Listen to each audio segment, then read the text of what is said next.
हे नमस्कार प्यारे दोस्तों, कैसे हो आप सभी। उम्मीद करती हूँ कि बहुत अच्छे होंगे और अच्छे से पढ़ाई कर रहे होंगे, क्योंकि मैं जानती हूँ कि आपकी एग्जाम डेट बहुत नज़दीक आ चुकी है, तो आप बहुत अच्छे से पढ़ाई कर रहे होंगे। मैं आप सभी को बहुत अच्छे से जानती हूँ। जिस दिन से मैंने चैनल बनाया उस दिन से बहुत अच्छे से ये चीज़ जानती हूँ कि आप सभी पढ़ने वाले स्टूडेंट हो। फालतू की चीज़ों से आपका कोई मतलब नहीं है, आप बहुत अच्छे से पढ़ाई करते हो। लेकिन फिर भी मेरा काम है कि बीच बीच में मैं आपको मतलब कि बताती रहूं कि आपका रास्ता कौन सा है, आपकी मंजिल कौन सी है, कहीं आप भटक ना जाओ। इसलिए मेरा काम है कि मैं बीच बीच में आपको बताती रहूं, आपकी मदद करती रहूं एक तरीके से, ठीक है।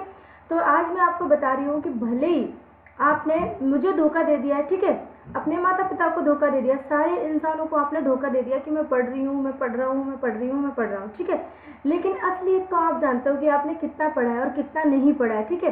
तो उसी पर मैं चर्चा करने आई हूँ कि अगर अभी तक भी आपने कुछ भी नहीं पढ़ा है ना, तो एक बार बैठो, सोचो, थम जाओ, बिल्कुल थम जाओ और सोचो कि मैंने क्या किया है अब तक। और करने के बाद ये नहीं सोचना कि मुझे रुक जाना है, निश्चित कर लो कि नहीं, मुझे अब दोबारा से अच्छे से पढ़ाई करनी है। और इन 15 दिन में, जो 15 दिन बचे, इसमें जी जान लगा देना और मुझे नेट जेआरएफ का पेपर अब भी क्लियर करना है इसी बार। मुझे नहीं भरना दोबारा से फॉर्म, मुझे नहीं फीस देनी, मुझे दोबारा किताबें नहीं खरीदनी, नोट्स नहीं खरीदने, ना मुझे इधर उधर एडमिशन लेना है, मुझे अभी सब कुछ फाइनल करना है। इसीलिए आपको निश्चित करना है कि आप क्या चाहते हैं। क्या चाहते हैं का मतलब ये कि आप थोड़ी देर बैठो, सोचो और समझो कि आप कर क्या रहे हो, किस भीड़ में आप धक्का देते जा रहे हो, आगे कहाँ चल रहे हो। थोड़ा रुको, सोचो, एक बार विचार करो कि आप क्या कर रहे हो और क्या करना आप चाहते हो। क्या करने के लिए आपने ये शुरुआत की थी, क्या करने के लिए आप इस रास्ते पे आए थे, जरा सोचो।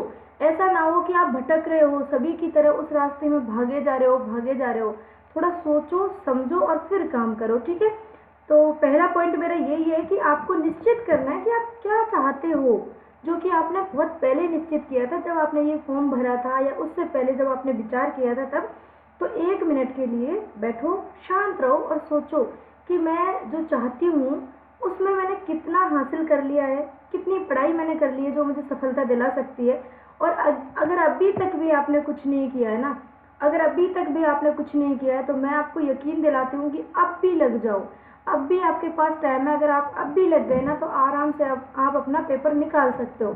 अगर आपने विचार कर लिया है कि इस बार ही नेट जेआरएफ पास करना है, तो फिर उठाओ तीर कमान। उठाओ तीर कमान का मतलब ये है कि बिल्कुल किताबें उठाओ और तैयार हो जाओ। तैयार नहीं, बिल्कुल तत्पर रहो। आपको नींद भी ऐसी आनी चाहिए कि नींद में भी आपको ध्यान होना चाहिए कि क्या चल रहा है बाहर, हो क्या रहा है। मतलब कि आपको ऊँट की तरह नहीं सोना है कि खा लिया खूब सारा गधे घोड़े की तरह और सो गए हो, ठीक है। आपको क्या करना है, आपको कम खाना है, लिक्विड चीज़ें ज़्यादा लेनी है, ठीक है, लिक्विड पदार्थ होते हैं वो ज़्यादा लेने, ज़्यादा नहीं सोना है, ठीक है। ऐसी नींद नहीं लेनी है कि सो लो 10-12 घंटे, जितना ज़रूरी है उतना सो। और अभी आप बिल्कुल अपनी किताबें उठाओ और ज़्यादा से ज़्यादा जो आपने पढ़ लिया है अब तक उसका रिवीजन करो। और अगर कुछ भी नहीं पढ़ा है, किसी ने अगर कुछ भी नहीं पढ़ा है, तो वो सिर्फ प्रीवियस ईयर के क्वेश्चन पेपर करो, सिर्फ प्रीवियस ईयर के क्वेश्चन पेपर करो, ठीक है। देखो, दूसरों के बहकावे में बिल्कुल भी नहीं आना है, क्योंकि अब बहकाने का काम बहुत ज़्यादा हो रहा है, ठीक है।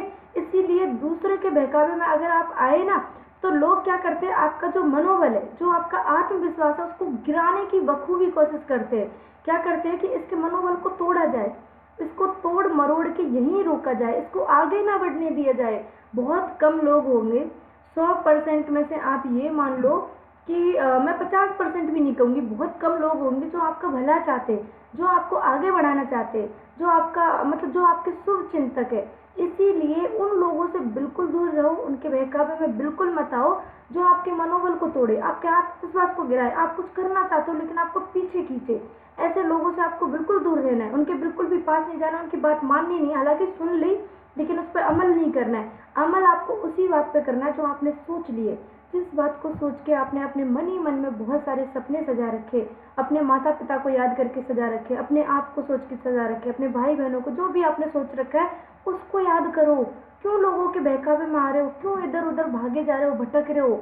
थोड़ा सा रुक जाओ और थम जाओ, बहकावे में मत आओ, अपने हिसाब से चलो, अपने हिसाब से काम करो और अपने मनोबल को बिल्कुल भी मत गिरने दो, ठीक है। आत्मविश्वास की कमी अगर आपके अंदर आ जाती है तो आप ये सोचते हो कि मैं नहीं कर पाऊंगा, मैं नहीं कर पाऊंगा, ये आपको कभी सोचना ही नहीं है। आपको तो हमेशा ये सोचना है कि मैं कर सकता हूँ, मैं कर सकता हूँ, मेरे से नहीं होगा तो और किससे होगा। आपको हमेशा ये सोचना है कि मैं कर सकता हूँ और मैं करूँगा। हमेशा आपको ये पॉजिटिव चीज़ें अंदर से निकालनी है। अगर आप करेंगे नहीं मेरे से नहीं होगा, मैं नहीं कर सकती, इतना कठिन है, लोग तो इतने दिन से पढ़ रहे हैं, कोई 6 महीने से पढ़ रहा है, अगर ये सोच सोच के आपने अपनी पढ़ाई को ख़राब किया ना तो आपसे बड़ा बेवकूफ़ कोई नहीं है। आपको हमेशा सोचना है कि मैं कर सकता हूँ, क्योंकि सभी का हाल ये है। आपको पता नहीं है, हालत सभी की यही है। हमें पता है क्योंकि इतने सारे बच्चे हमारे साथ पढ़ते हैं, तो हम सभी को जानते हैं। ठीक है, इसके बाद आपको क्या करना है, अब आपने जितना पढ़ लिया है ना, जो बच्चे शुरुआत से पढ़ाई कर रहे हैं, आप लोगों ने जितना पढ़ लिया है अब उसी को दोहराइए। ठीक है, उसका दोहराव कीजिए, नई चीज़ें बिल्कुल मत पढ़िए। मैं बिल्कुल नहीं कहूँगी आपसे कि नया टॉपिक पढ़िए, क्योंकि उसमें सब कुछ गड़बड़ हो जाएगा। इसलिए आपने जो अब तक पढ़ा है उसी का आपको रिवीजन करना है, दोहराव करना है। ठीक है, और जितना हो सके पिछली साल के जो पेपर है, ठीक है, पिछली साल के जितने भी पेपर आपको मिलते हैं 2012 से लेकर 2019 तक के, ये मान लो कि दो दो पेपर है, एक बार में दो दो पेपर हुए तो 20 पेपर आपको आराम से मिलेंगे। 20 फर्स्ट पेपर के आपको मिल जाएंगे, ठीक है, और 20 ही आपको अपना जो सेकंड पेपर है उसके मिल जाएंगे। तो आपको इनको इतने अच्छे से तैयार करना है, इनका एक एक क्वेश्चन आपके जहन में बिल्कुल मतलब रह जाना चाहिए। अगर वो क्वेश्चन आपको स्क्रीन पे दिखे या कि उसके ऑप्शन भी आपको स्क्रीन पे दिखे तो आप फटाफट से उनको समझ के उत्तर दे सको। ये बात मैं क्यों कह रही हूँ कि जिसने कुछ भी नहीं किया वो भी इस एग्ज़ाम को पास कर सकता है। मैं इसलिए कह रही हूँ कि नेट जेआरएफ का पास मतलब पेपर पास करना आपकी समझ को चेक करता है कि आपकी समझ कितनी विकसित है, आप कितने विकसित हो, आपकी विचारधारा कैसी है। अगर आपने जो आपके सामने जो क्वेश्चन आते हैं उसकी प्रकृति को समझ लिया कि वो आपसे पूछना क्या चाह रहा है, वो आपसे लेना क्या चाह रहा है, और वो जो लेना चाह रहा है अगर आपने वो ही दे दिया ना फिर तो हो गया अपना काम। तो इसीलिए मैं कह रही हूँ कि ये जो 40 पेपर आपको मिल जाते हैं फर्स्ट एंड सेकंड पेपर के, बस इनके एक एक क्वेश्चन को बहुत ज़्यादा अच्छे से पढ़ लो, समझ लो, उसके ऑप्शन को भी अच्छे से समझ लो। ऐसी किताब आप लो अभी प्रीवियस ईयर की। ठीक है, ये नहीं कहूँगी कि आप किताब खरीदने बैठ जाओ, जो आपके पास है उसको पढ़ो, और जिसने नहीं ली है उसके लिए मैं सलाह दे रही हूँ कि ऐसी किताब लो जिसमें ऑप्शन को भी अच्छे से समझा रखा है। ठीक है, ऐसी किताब हमेशा आपके लिए लाभदायक होती है, क्योंकि ऑप्शन की समझ भी आपके अंदर विकसित हो जाएगी ना, तो आप काफ़ी अच्छे से पेपर को अपने को क्लियर कर सकते हो। तो मेरी बात मानो, इधर उधर मत भटको। ठीक है, जो पढ़ा है उसका रिवीजन करो, और ज़्यादा से ज़्यादा आपको पिछले सालों के जो पेपर आए हुए हैं उनको सॉल्व करना है बस। अभी आपको कुछ भी नया नहीं करना है। इसके बाद देखिए, अगर आपको ये लगता है कि मैं नहीं कर पाऊंगी, मेरे से नहीं हो रहा, लोगों ने इतना पढ़ लिया, इसने इतना कर लिया, तो अपने माता पिता को याद कीजिए, उनकी आंखों को याद कीजिए। ठीक है, उनके चेहरे को याद कीजिए। जब आप उनके सामने रहते हो, कुछ भी बात होते हुए उनके चेहरा आपको वो बात बता देता है। कभी कभी कितना उदासी भरा चेहरा आपने देखा होगा, कभी कभी कितना मासूम सा चेहरा देखा होगा, कभी कभी ऐसा लगता होगा कि चेहरे के पीछे कितने आंसू है लेकिन निकल नहीं रहे हैं। तो आप नहीं चाहते कि उस चेहरे पे खिलखिलाहट आए, उस चेहरे पे मुस्कुराहट आए? क्या आप नहीं चाहते ये? अगर आप चाहते हो ना तो ये 15 दिन आपको खींच करके यहाँ ले जाएंगे, यहाँ ले आएंगे, बिल्कुल आपका नेट जेआरएफ आपसे क्लियर करा देंगे। ये ऐसी बातें नहीं है कि सिर्फ आपको अच्छी लगे, क्योंकि मेरा मकसद आपको अच्छा लगाना नहीं है, मेरा मकसद आपका पेपर निकलवाना है।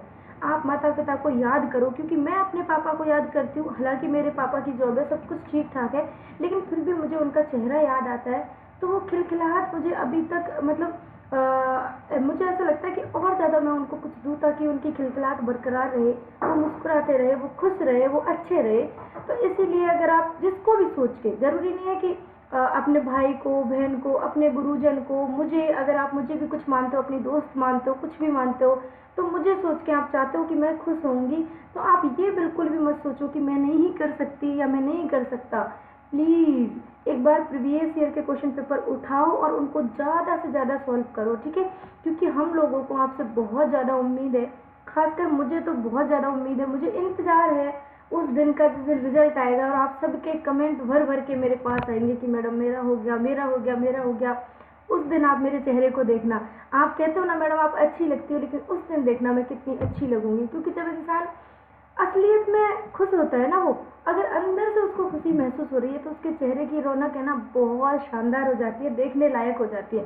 तो ये बात सिर्फ आपको अच्छा लगने के लिए मैं नहीं कह रही हूँ, बिल्कुल अच्छा लगने के लिए नहीं कह रही हूँ। क्योंकि आपके माता पिता जब दूसरे से बात करते हैं ना, आपके माता पिता जब अपने दोस्तों से, अपने रिश्तेदारों से बात करते हैं, तो वो क्या बात कर रहे हैं, मेरा बेटा या फिर मेरी बेटी पूरे लॉकडाउन में बहुत अच्छे से पढ़ाई कर रही है, ऑनलाइन ऑनलाइन सारे दिन पढ़ती है, सुबह की बैठती है और शाम तक, पूरा सुबह से और शाम तक पढ़ती ही रहती है। और अगर आप उस बेटा या बेटी में से हो जिनकी ये माता पिता बात कर रहे हैं, और अगर आप इधर उधर ग्रुप में बात कर रहे थे, आप इधर उधर सिर्फ कमेंट करने में रह गए, इधर उधर सिर्फ टीचरों को देखने में ही रह गए, आपने उतने अच्छे से वो काम नहीं किया जितने अच्छे से आपके माता पिता आपका बखान कर रहे हैं, तो आपको कितना बुरा लगेगा कि यार मेरे माता पिता कितना भरोसा करते हैं और मैं क्या कर रही हूँ।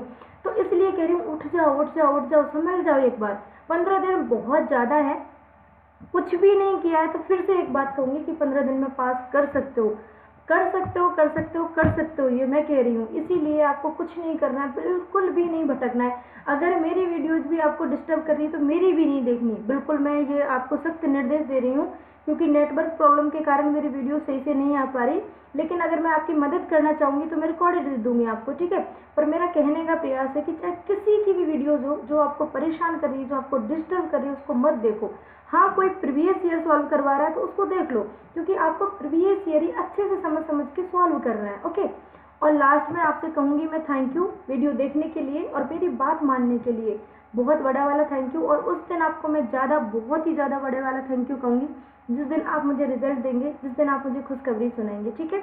इसीलिए आपको बिल्कुल परेशान नहीं होना है, खुश रहना और अपना काम करना है, ठीक है। इधर उधर बिल्कुल भी नहीं भटकना है। जो हो गया है लॉकडाउन में, क्या क्या हो गया है 6 महीने में, भूल जाओ, बिल्कुल भूल जाओ कि आपने इन 6 महीनों में क्या किया है, बिल्कुल भूल जाओ, बिल्कुल आपको याद नहीं रखना है। आपको ये याद रखना है कि जो गुजर गया वो गया, बस हमें नहीं सोचना उसके बारे में, वो हो गया, होना था जो। लेकिन अब क्या होना है, ये हमारे तरीके से होना है, ये मैं चाहूँगी उस तरीके से होना है, ठीक है। मैं जिस तरीके से इस टाइम को गुजारना चाहती हूँ, मैं इस टाइम को बनाना चाहती हूँ, या फिर मैं इस टाइम को बिगाड़ना चाहती हूँ, ये मेरे हाथ में। इसीलिए आपको बिल्कुल परेशान नहीं होना है, आपको निरंतर अपना काम करना है, खुश रहना और मेहनत करनी है, ठीक है। चलो फिर मिलते हैं नेक्स्ट वीडियो में, तब तक के लिए आप सभी को बाय बाय।